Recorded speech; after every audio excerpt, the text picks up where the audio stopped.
How did you get involved in profiling violent crime, or how did a good Catholic boy get interested in this subject?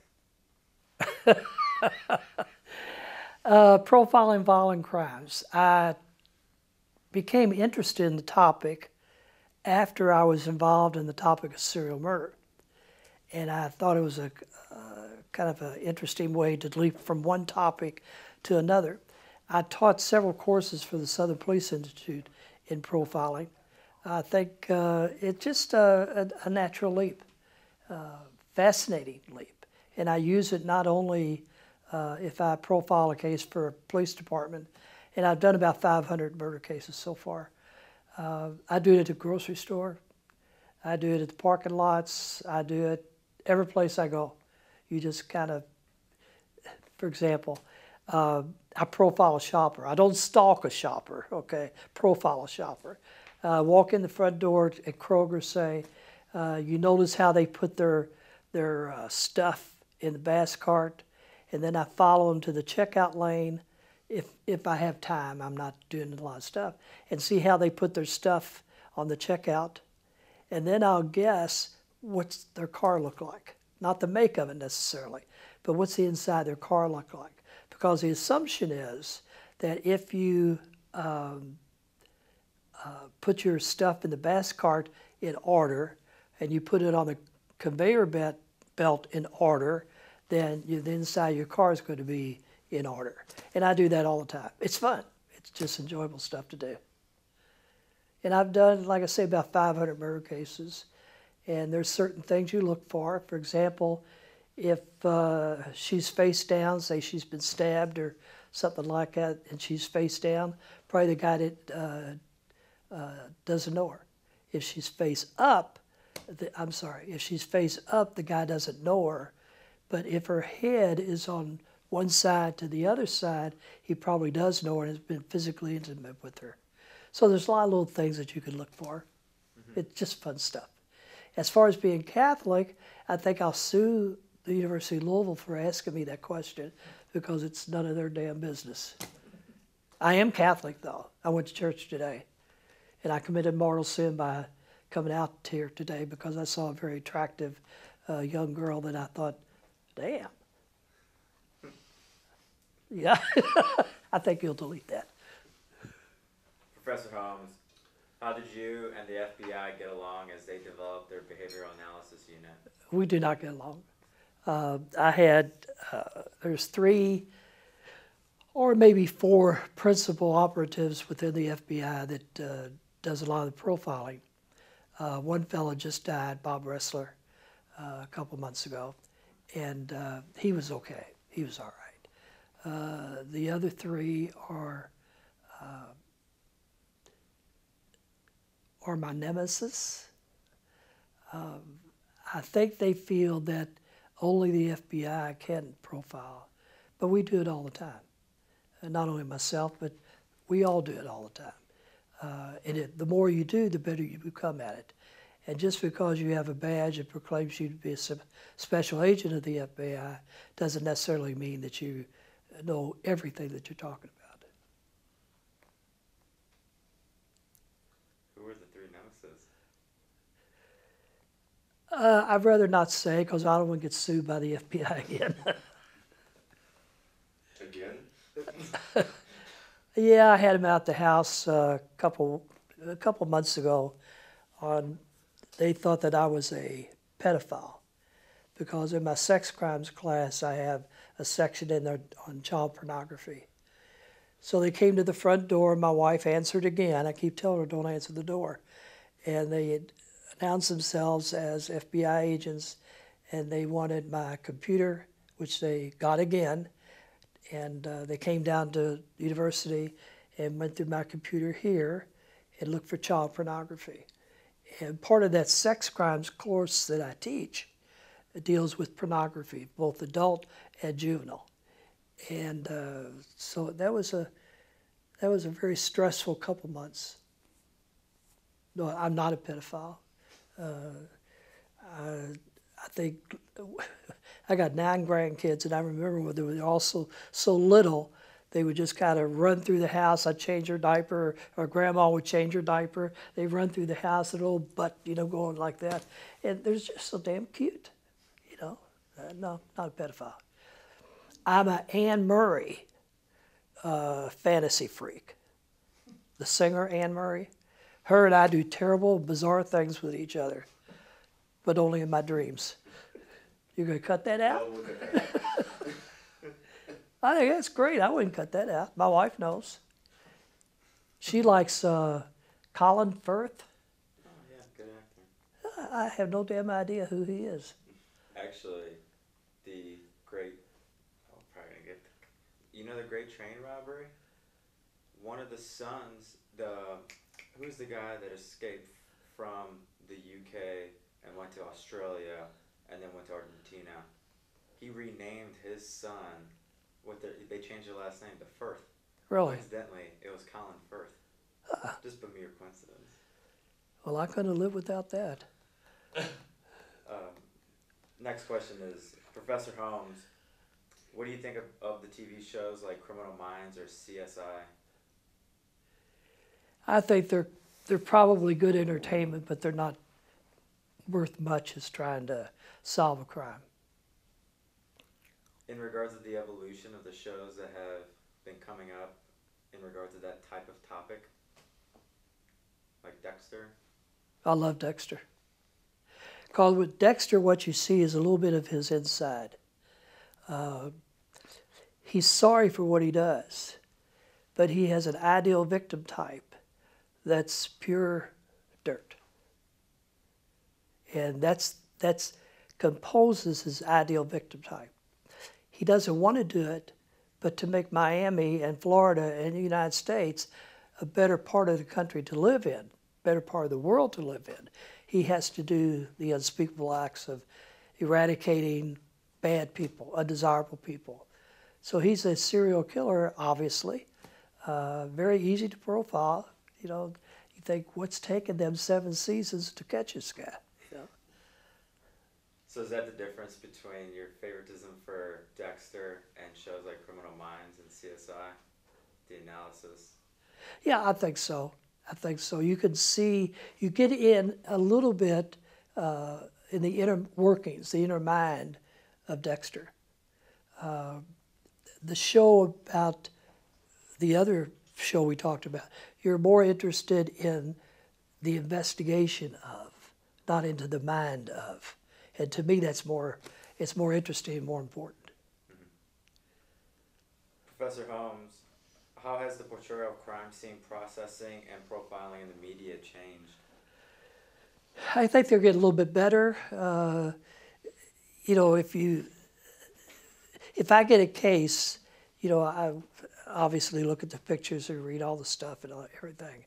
But sometimes I flash back to, for example, one of the shows at Dexter, the lady, the victim, is lying in bed, nude. She is covered up like this with the blanket. She has been stabbed 7 times, shot 1 time in the side of the head, and her head is to the side, like that. But the blood is coming straight down. So you think, what's going on here? And I remember going back to a episode of Dexter where the bad guy, who's a comedian in a lot of other shows, I forget his name, was actually the killer. And he knew this lady. And I knew that this guy knew this lady because she's lying on her back, flat on her back. Her hands are here covering her breast. Her head is like this, but it's over to the side. But I knew it was up like this because the blood came straight down and stopped. And her head is on a pillow, and the pillow has a crease in it right by the head. So I thought to myself, I talk to myself a lot, okay?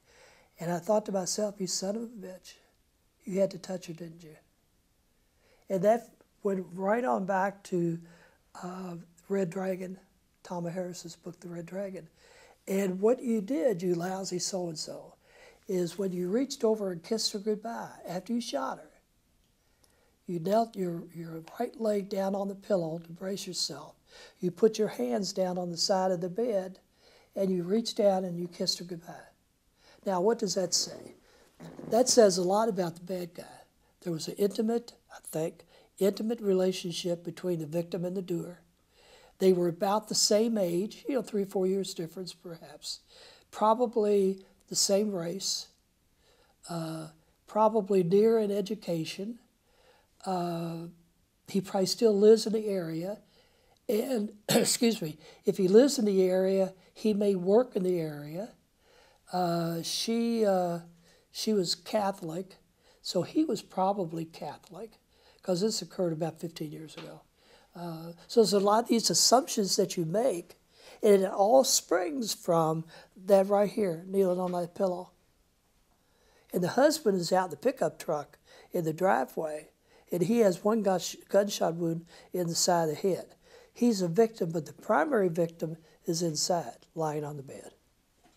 So you figure all those little things, just when you put them together, it's just fascinating the way they get together. They come together, and they tell a story.